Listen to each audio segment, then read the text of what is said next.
New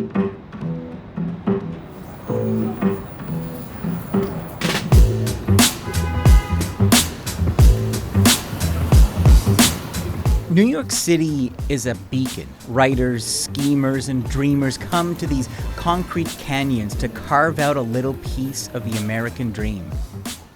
In the late 1970s, two very different young men arrived. Graydon Carter, an editor with literary ambitions, and Donald Trump, a real estate developer looking to make his mark.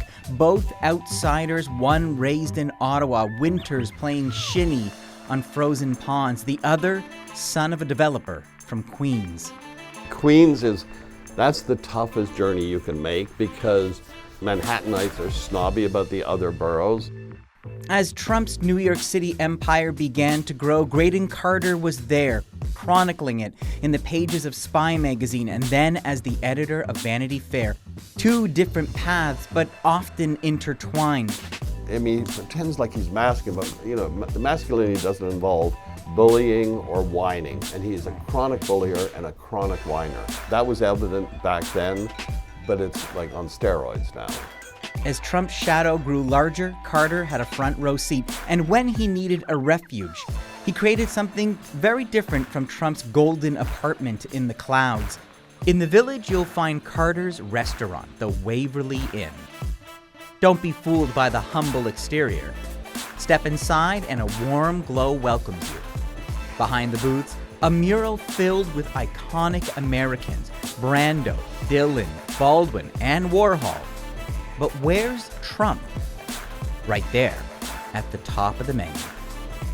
You have the quote from Donald Trump, "the worst food in the city." Why is that there? It's an honor. It was a tweet he wrote after. He's never been here, but we did a story on his restaurant in the Trump Tower, and we call it maybe the world's worst restaurant. And so then he started attacking the Waverly Inn. He's attacked me many, many times over the years. And it's just a badge of honor to have that at the top of the menu. Carter's journey with Trump started back in '84 when he was assigned by GQ magazine to follow the man with the golden cufflinks for 3 weeks. What was that like for you? Well, this was his first sort of national exposure. He's not without his charm. I mean, and he was a much kinder person back then. So the story ran, and I did sort of describe him as an outer borough Sharpie. I think he had a mauve limousine, which are now very rare, but they were not so rare in the city, and with vanity plates. And I made this comment that his hands were too small for his body. So then we get to Spy magazine, and we had epithets for people. We used to call the wife of the New York Times editor, her name is Shirley Lord, we used to call her a bosomy dirty book writer. And Trump, and just every time we mentioned him, we referred to him as a vulgarian, a short-fingered vulgarian. Yeah. He hated this. It got under his skin. It got under his very thin skin, yes. But, I mean, let's go back from 3 weeks with Trump. What is he like in a room? What is he like with business clients? What did you learn from spending that time with him? He wasn't a bully so much as he just wanted to command the room. Mm-hmm. My wife and I had dinner with him and Melania sometime after they got together, and there were just the four of us. And firstly, he talked so much my hair was moving. It was like those old Max L ads. She didn't say a single word. I think that is a sort of one-way conversational relationship. And he's sort of faux dominant. He's I don't know what he pretends like he's masculine, but the masculinity doesn't involve bullying or whining, and he is a chronic bullier and a chronic whiner. And that was that was evident back then, but it's like on steroids now. But there is what you're describing, like he wants to be the center. He's talking, he's commanding the attention. Yes. He wants to be the center of whatever I imagine is happening. Yes. He thinks all press is good press, except it drives him crazy when it's not perfect. And you said in '91, there's a quote from you that he would either basically just hide away and be forgotten, or become like the world's worst Bond villain? It's either the most public life in the world or the most private at the end of this. There's no in between. You're not going to catch him out, with a Toro on a Sunday afternoon cutting the lawn somewhere. It's going to be one extreme or another, either the greatest Bond villain of all time or Howard Hughes. What do you think you saw back then? What did you suspect would Well, I was happen? being glib, first of all. I didn't actually think he'd be the most powerful person in the world, but he did have a lot of the elements of a future Bond villain, but actually Elon Musk has sort of taken that spot. When Carter took over as the editor of Vanity Fair in '92, his relationship with the future president shifted. So all of a sudden, I became like his best friend. And I'd get notes commenting on some article, but in a flattering way. But then it just couldn't hold because he would do something and we'd make fun of him. We did stories on his fraudulent university. He was just too much in the news, and it was impossible not to ridicule him in a certain way. And there's that amazing moment where just before he's running for president, he took time out of his presumably busy schedule to send you a photograph, an old photograph, still that line about short-fingered vulgarian, evidently smarts, to write in that Sharpie, not so small. Talk to me about this remarkable exchange. I'm surprised that he's so fixated, and that with all the things happening in his life, sending Graydon a photo to say something is still a priority. No, it's valiant. I admire him almost for it. But it was in 2016. I'm in my office at Vanity Fair. An envelope arrives, and it's got this it was an ad for the Art of the Deal, which had come out 20 years earlier. And gold Sharpie, and my hands are quite large. I don't know what I was thinking. I just wrote a note, and it said, actually quite small, stapled it to the thing, and had it hand delivered back to them that day. And how did that go over? Well, then it was fine until Twitter came along, and then he sort of discovered those little hands started tweeting about me. And he called me sloppy, he called me a loser. He said Vanity Fair was slipping. He said the Oscar party was no longer hot. He said my wife said I was a major loser. He said the rate really was going to fall. Anyway, it just went on and on. But what does this say about, I don't know, like his capacity to hold a grudge? Like, where does this unending focus on his enemies and what has irked him come from?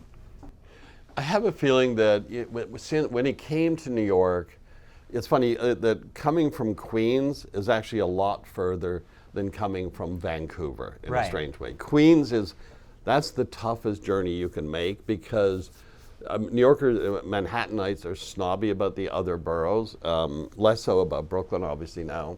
But coming from Queens, and I think he wanted to impress the people that ran New York. He wanted to impress the New York Times and the people at the Wall Street Journal.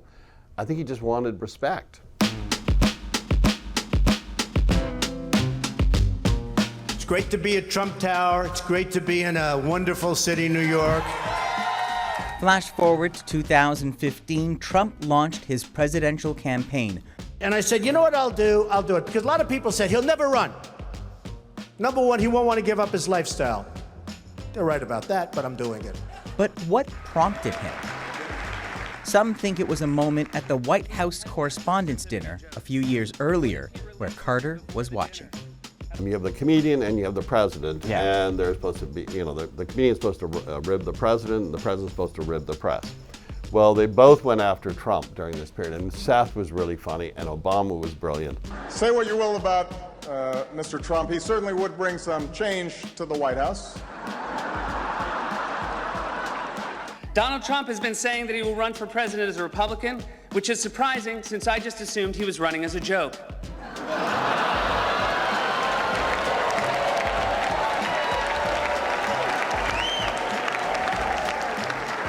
Donald Trump often appears on Fox, which is ironic because a fox often appears on Donald Trump's head.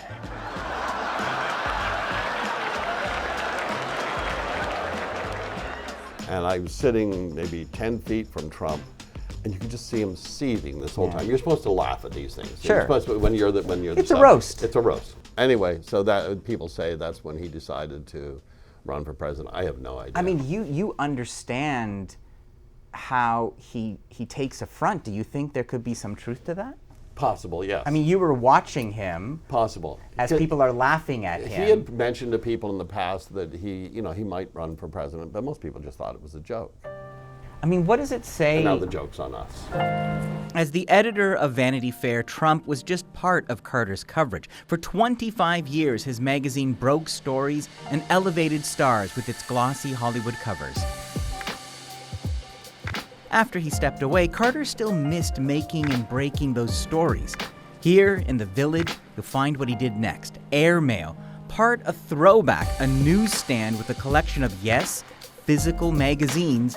And then there's Airmail. The website is the modern version, a virtual collection curated by Carter to try and make sense of our modern world. Take that shot of espresso. You might need it.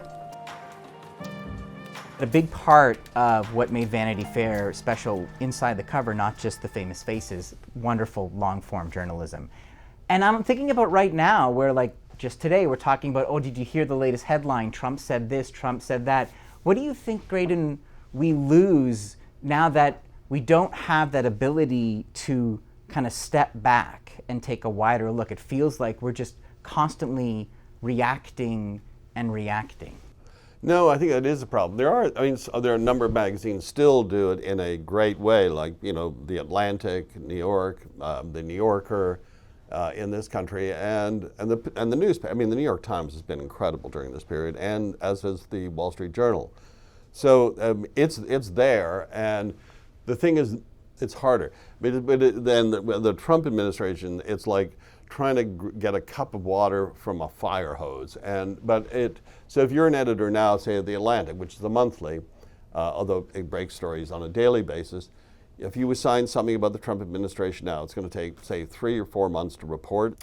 You can still do that. It's just getting harder and harder and harder to spend that much time and that much money on a story and pray that it has currency when it comes out. And that's a risk, right? And so you have to make a decision whether that's even worth it in today's climate. Huge. If you're, like, say you assigned a story on tariffs, you couldn't even close that story because you just had to close it and the tariffs go up from 25% to 200%. Then they're down to 0%. So it's very hard in this administration. Give me a sense of just what's the climate right now? How are people feeling as the White House is really aggressively trying, it feels like at times, to muzzle the media?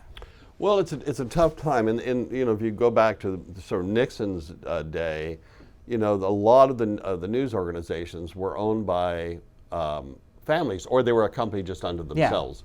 Yeah. Now, the major networks are all part of some large media conglomerate, and so they have issues that they need Washington to approve or sort out.